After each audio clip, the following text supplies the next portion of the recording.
स्वागत है आपका क्रिप्टो लाइव में। देश का पहला ऐसा शो जो लाइव स्ट्रीम होता है और बात करता है क्रिप्टो करेंसीज पे।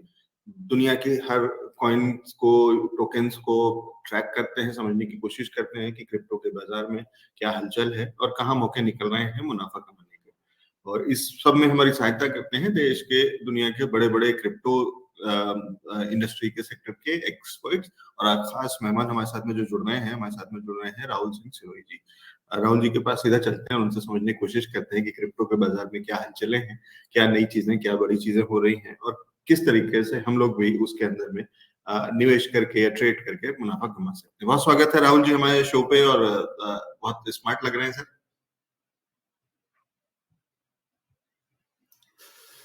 बहुत बहुत नमस्कार अजीत भाई और हैप्पी न्यू ईयर। नए साल में आपका सेकंड पारी के लिए बहुत बहुत शुभकामनाएं। जी, और नए साल में और उसी तरीके से फ्रेश लग रहे हैं आप जैसे पहले लगा करते थे, लेकिन एक नई ऊर्जा के साथ में दिख रहे हैं क्रिप्टो का बाजार, लेकिन उतनी ऊर्जा के साथ में नहीं दिख रहा है। कहीं ना कहीं बिटकॉइन थोड़ा सा मायूस कर रहा है कुछ समय से।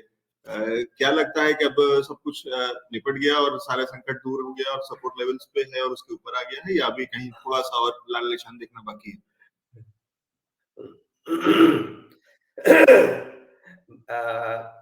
जिस टाइम पे कल रात आपका मैसेज आया था आज की मीटिंग के लिए, तो मेरे को एक बात रिवाइंड हुई थी। याद होगा लास्ट नवंबर पे जब हमारा डिस्कशन हुआ था, जब आपने एक वर्ड कहा था, मतलब आप जो कह रहे हो उसके अनुसार जब तक गिरेगा नहीं तब तक बढ़ेगा नहीं। याद है मेरा वर्ड शायद?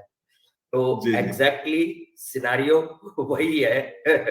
जब तक अपने डोमिनेंस लेवल को ग्रैब करके नहीं आएगा, जो कि अब उसने बरकरार रखा हुआ है, जो उसका अपर सेगमेंट पे डोमिनेंस लोएस्ट पे चल रहा था, आज की डेट में लोएस्ट पर अपने आप को कंसोलिडेट करके अपर बनाया हुआ है। तो जो इसका डोमिनेंस 39.40 के आसपास राउंड अप कर रहा है, इसी के आसपास ये अभी बरकरार रहेगा। और तकरीबन वैसे मार्केट डिप अभी पिछले 24 घंटे से आप देख ही रहे हैं, और अभी उसका जो फाइनल सेगमेंट है, जो पूरा एक चार्ट डिस्क्लोजर बनता है साइकिल का, वो चल रहा है। और अगले 7 से 8 दिन एज यूजुअल यही रहेगा, मींस डाउन ट्रेंड में। और इसका जो बियरिश सेक्शन खत्म होगा, एक होता है बुल रन और एक होता है बुलिश। दोनों चीजों में अंतर है। मैंने कई बार कहा है, bitcoin always in bull run. जब से स्टार्ट हुआ है तब से हमेशा बिटकॉइन बुल रन पर है। बुल रन हमेशा उसे डेली बेस देखते हैं, वीकली देखते हैं, मंथली देखते हैं, क्वार्टरली, जैसे भी देखते हैं, वो साइकिल्स होते हैं। उसके अकॉर्डिंग वो कब बुलिश मोड इख्तियार करता है और कब बेरिश मोड करता है। तो अभी इसका जो साइकिल फिनिश ऑफ पर है वो बेरिश मोड का है, और ये इसका लास्ट साइकिल है। और तकरीबन अगले एक हफ्ते तक ये थोड़ा सा और डाउन ट्रेंड जाएगा। 2 कट इसके सपोर्ट के हैं जो इसे टच करने चाहिए एज पर मतलब many biggest influencers and traders हैं, उनकी एनालिसिस भी है और मेरी भी है। तो पहला सपोर्ट इसको 38 के आसपास का है, थोड़ा सा डीप टू डाउन। इसका सेकंड बेरिश सपोर्ट जो नीचे और काफी स्ट्रॉन्ग है 35 के आसपास, ये वहां तक भी इसको डाउन पे ले जाएगा। तो बेसिक जो कट ऑफ है, अगर 44 अभी चल रहा था उसके अराउंड लगाते हैं, तो 44 समथिंग से अप्रोक्स 10K का कट होता है। 10K के कट पे काफी मार्केट बियरिश मोड पे आती है, और उसमें अपॉर्चुनिटी भी है, क्योंकि जो लोग 2022 में एंटर्ड हो रहे हैं, या आफ्टर दिवाली के बाद से एंटर्ड हुए हैं, या पिछले 4-5 महीनों में हुए हैं, उनको कुछ एक होता है बिगेस्ट अपॉर्चुनिटी का एक मौका चाहिए होता है, जहां से एक एंट्री लेवल बने। और काफी लोग उसमें एंटर जब होते हैं तो वो एक बुलिश ट्रेंड स्टार्ट हो जाता है। तो वो बुलिश ट्रेंड स्टार्ट होने का अभी तक जो चार्ट पे दिख रहा है, वो समथिंग नियर अबाउट 22 से 24 जनवरी के आसपास से इसका एक बुलिश ट्रेंड स्टार्टअप है, जो grow on first week of फरवरी से हो जाएगा। और फरवरी लगभग आप मान के चलो मैक्सिमम कंडीशन बुलिश रहने वाली है। बहुत अच्छे, जिनको पिछले 6-8 महीने से थोड़ा सा जो लोग न्यू कमर्स आए हैं, ट्रेंड में अभी तक एक मुनाफा वाली चीज बड़े लेवल पे नहीं देख पाए हैं। छोटे छोटे लेवल्स पे जो लोग पुराने हैं उन्होंने तो काफी कमाया है अल्ट कॉइन्स के थ्रू, डबल भी, ट्रिपल भी, 5 टाइम्स भी। बट जो नए लोग आए हैं जो एंटर नहीं कर पाए और एक मोड नहीं देख पाए, उनको अभी नेक्स्ट 40 to 60 डेज के अंदर बहुत अच्छी अपॉर्चुनिटी मिलेगी। तो that is the best time to enter in here. जो मार्केट का एक रिव्यू इस टाइम पर चल रहा है, ये सबके लिए अपॉर्चुनिटी है कि अगले 5 से 7 दिन के अंदर आपको जितने भी मेजर अल्ट कॉइन्स हैं वो आपको एक अपने लास्ट डाउन ट्रेंड पर दिखाई देंगे, सबसे लोएस्ट प्राइस पर। और आप लोग एक अच्छी एंट्री लेकर जो शॉर्ट टर्म एंटर करना चाहे 60 डेज 90 डेज के लिए यानी क्वार्टरली बेस, या लॉन्ग टर्म 1 ईयर 2 ईयर के लिए, दोनों के लिए ये बहुत अच्छा मौका आने वाला है। ठीक है, तो राहुल जी, मैं जितना समझ पा रहा हूँ, आप पहले जो बात कह रहे थे आज पहले जो हमने बात करी थी और जब पिछली बार पहले जब जुड़े थे, तो आपने जो कहा था कि जब तक गिरेगा नहीं तब तक बढ़ेगा नहीं। और मैं जो चाह रहा था कि 40,000 तक की जो गिरावट है, आप इस पे तसल्ली कर लें, तो आप उस पे मानने को राजी नहीं है।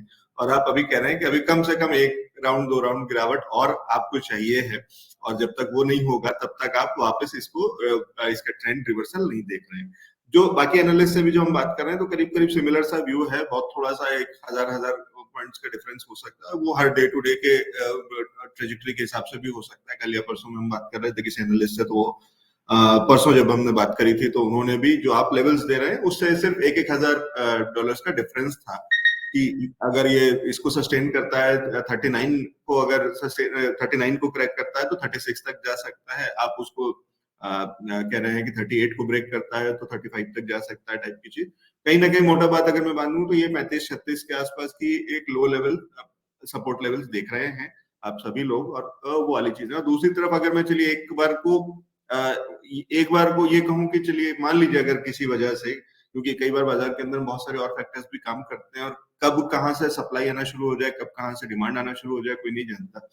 लेकिन अगर ये यहीं से वापस हुआ, मतलब एक ऑप्टिमिस्टिक व्यू, तो किन लेवल्स को तोड़ने के बाद में आप कहेंगे कि अब ये वापस नीचे नहीं जाएगा, अब इसके नीचे नहीं गिरेगा? क्या वो 44,000 का लेवल है, क्या वो 45,000 का लेवल है, जहां पे अगर इसको वापस से सस्टेन कर लेता है तो वहां से ऐसा रुक जाएगा? या आप ये कह रहे हैं कि तब भी ऐसा नहीं होगा, फिर उसको नीचे आना ही पड़ेगा एक बार?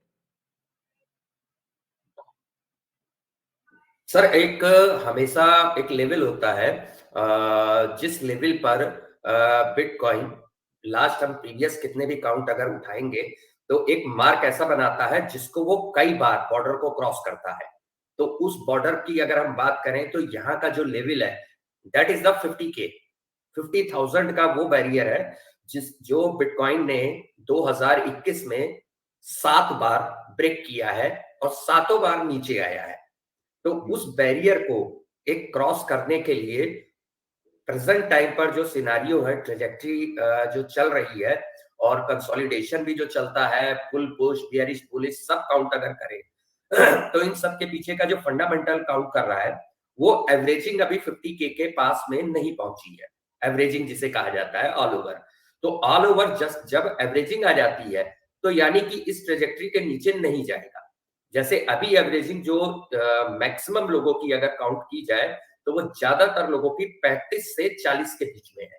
तो इसका मेजर सपोर्ट जो बनता जा रहा है वो 40 अराउंड ज्यादा है।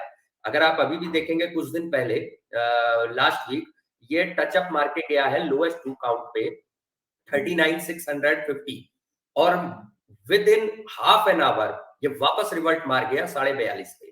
तो जितनी तेजी से गिरा था उतनी तेजी से वापस आ गया अपने ट्रेजेक्टरी में। तो अगर हम पिछले 7-8 महीने का आफ्टर लगाइए जून में, जब जुलाई में सॉरी, जब इसने 40 क्रॉस पहली बार मारा था, तब से लेकर अब तक इसका एक 40 एक ऐसा स्लैब है जहां पर मेजर इन्वेस्टर्स अपना है, जो चाहे लॉन्ग टर्म हो चाहे शॉर्ट टर्म लॉजी पर बार बार एंटर किए हो, उन लोगों की एवरेजिंग इसके आसपास है, तो 40 के नियर अबाउट ज्यादा रहता है। इससे पहले की जो एवरेजिंग है, जिसे मैंने आपको 2 अभी कट बताए हैं, एक 38 है और एक 35 है। सर इससे एक मेजर कट भी है, वो तब आता है जैसे डाउन ट्रेंड चल रहा हो और अगले एक हफ्ते में कोई मेजर न्यूज आ जाए या मार्केट में पैनिक क्रिएट कर दिया जाए। दोनों चीज होती है, कोई भी ट्रेड मार्केट हो तो वहां पर बड़े बड़े वेलर्स जो होते हैं या बिग ट्रेडर्स होते हैं, कभी कभी किसी चीज को मुनाफे में ले जाने के लिए उसका एक बेनिफिट भी उठाते हैं, एक मार्केट में पैनिक भी क्रिएट करते हैं, और कुछ न्यूज भी होती है। और अगर वो ऐसा कुछ क्रिएट होता है तो इसका जो सबसे स्ट्रॉन्ग मार्कअप है, जहां पर एवरेजिंग सबसे बड़ी है, वो है 33K।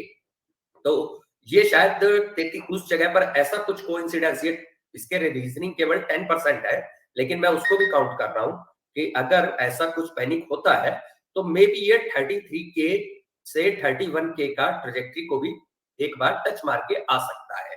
अब यहाँ पर लोग क्यों करेंगे, उसका एक लॉजिक होता है। जो ट्रेडर्स होते हैं वो अपना मैक्सिमम मुनाफा काउंट करते हैं शॉर्ट टर्म में।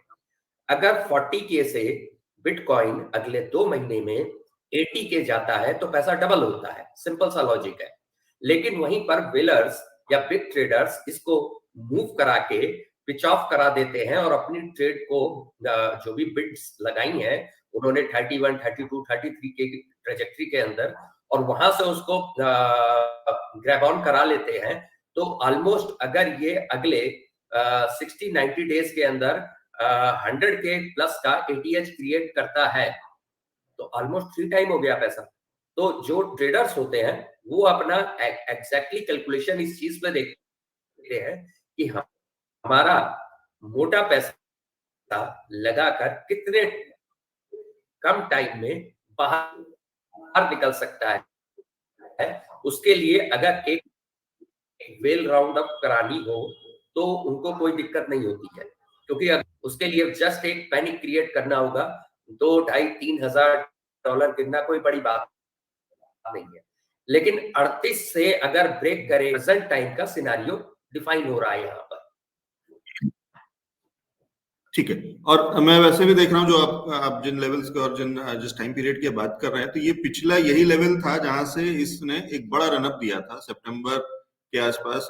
2 बार इन्हीं लेवल्स के आसपास था, यही 41,000 के आसपास। और वहां से जब ये चलना शुरू हुआ था तो फिर हम जानते हैं कि वो सितंबर से और अक्टूबर और नवंबर नहीं हो पाया था, और वो उसने 60,000 और 65,000 जैसे लेवल्स भी दिखाए थे। 69, ऑलमोस्ट 70,000 तक टच करके आया था, 69,000 तक के लेवल्स पहुंचा था।